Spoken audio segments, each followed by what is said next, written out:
সবথেকে বড় খবর, হাড়োয়া বিধানসভার দিকে চোখ রাখবো। আইএসএফ কর্মীরা খেলাক মারছিল নওশাদ সিদ্দিকী আসবেন বলে, আর টিএমসির দুষ্কৃতী বাহিনীরা আইএসএফ কর্মীর উপরে হামলা চালিয়ে বেধড়ক মারধর করেছেন এবং সাংবাদিক শাহিদ মোল্লার উপরে হামলা করেছেন বলে জানাচ্ছেন।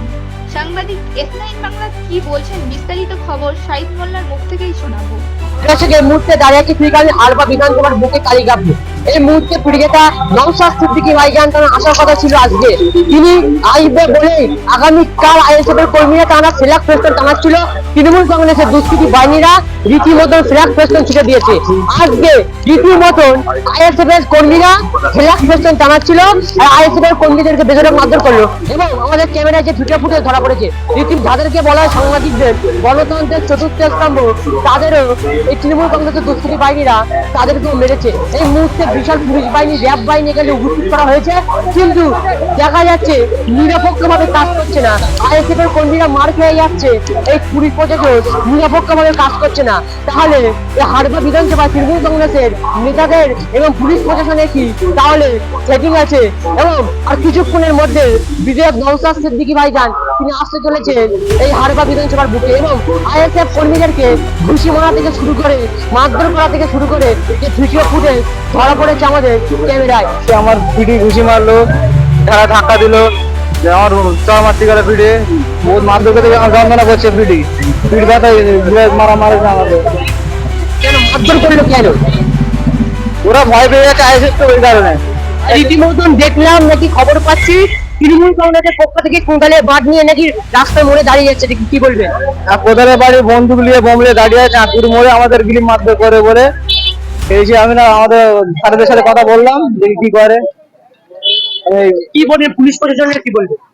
পুলিশ প্রশাসন থাকতেই তো ওরা ব্যানার খুলে ফেলেছে, তা কি বলবো আর। আমাদের এই মুহূর্তে কিছু বলার নেই, পুলিশ প্রশাসন থেকে আমাদের ব্যানার টানা খুলে দিচ্ছে, এক্ষুনি আমাদের কিছু বলার নেই। আমার মেরেতে ব্যথা করছে, আমি কিছু বলতে পারছি না।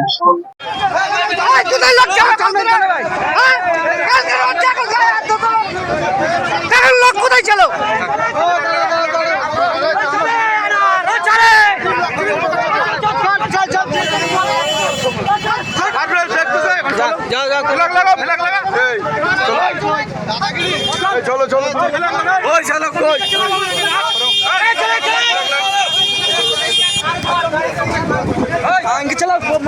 দফায় দফায় উত্তপ্ত হাড়োয়া বিধানসভা।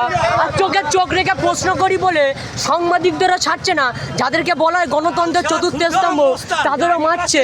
আপনারা জানেন সাংবাদিকরা নিরপেক্ষভাবে খবর করে, তাদেরও মারছে। আর দফায় দফায় উত্তপ্ত হয়ে ওঠে।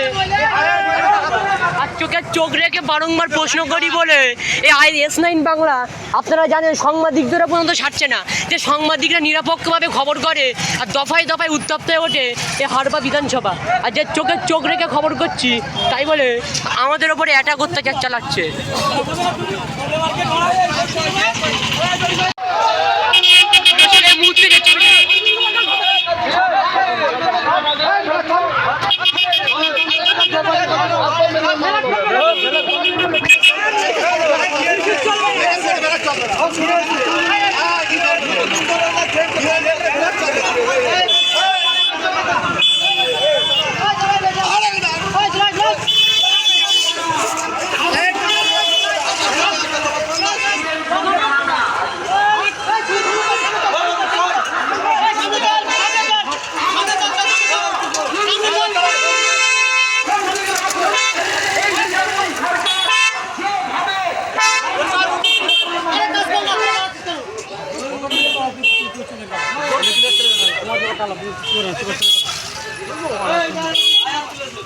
চলো